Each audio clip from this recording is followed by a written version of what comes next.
In this video I'm going to show you how to use the Sharpforce chain sharpener by Husqvarna for 3/16 inch chainsaws. This particular sharpener sharpens both the actual cutters and the depth gauges at the same time. Both the round file and the flat file are removable, and in order to sharpen the opposite side of the teeth, the files do need to be changed once during sharpening, and I'll be showing how to do that in this video.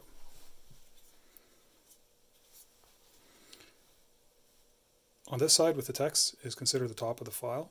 While you're sharpening the chain, you'll have the text actually face towards you. On the bottom side you have the round file and the actual flat file itself that will be doing the filing. There are two guide rails. The larger of the two guide rails should always be away from you towards the tip of the bar. The way to set up right now is to sharpen the right teeth as indicated by this arrow, and you'll be sharpening in this direction.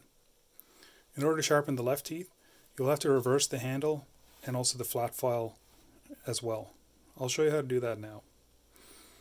First, you're going to open the guide itself by pushing forward on these two plastic clips.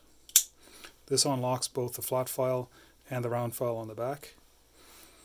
You're going to match this arrow on the flat file with the direction of the teeth that you want to do. So as it is right now, the arrow points the same way as this for right teeth side of the file.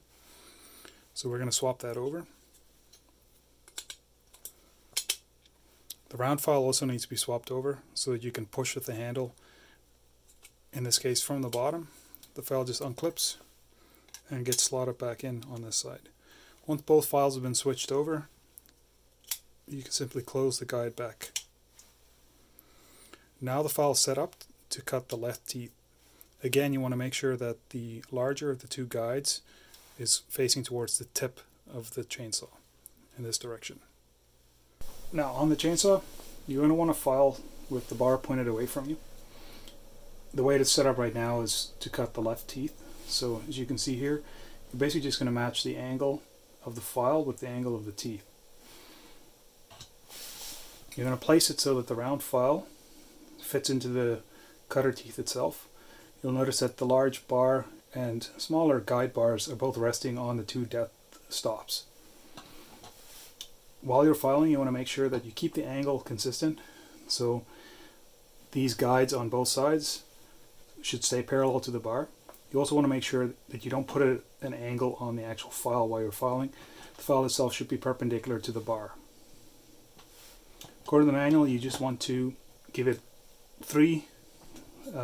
around three files, and you're just going to push away and let the weight of the file do the work.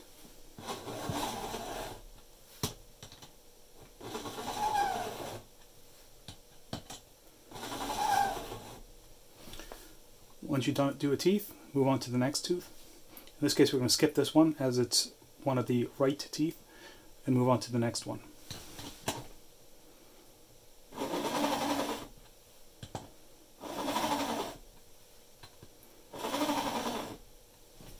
You continue doing this all the way around the chain. Move the chain as you proceed and work within this area of the bar. Once you've done all the left facing teeth, you need to swap the files over to do the opposite side. Again, you release the two clamps. You're going to rotate the flat file so that this arrow points in the same direction. And you're going to swap over the round file so the handle allows you to push the file.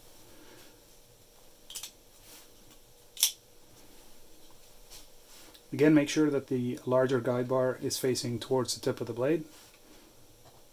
And we're going to repeat the same process. Make sure you keep the file at the correct angle using the two angle guides, and that it is perpendicular to the blade.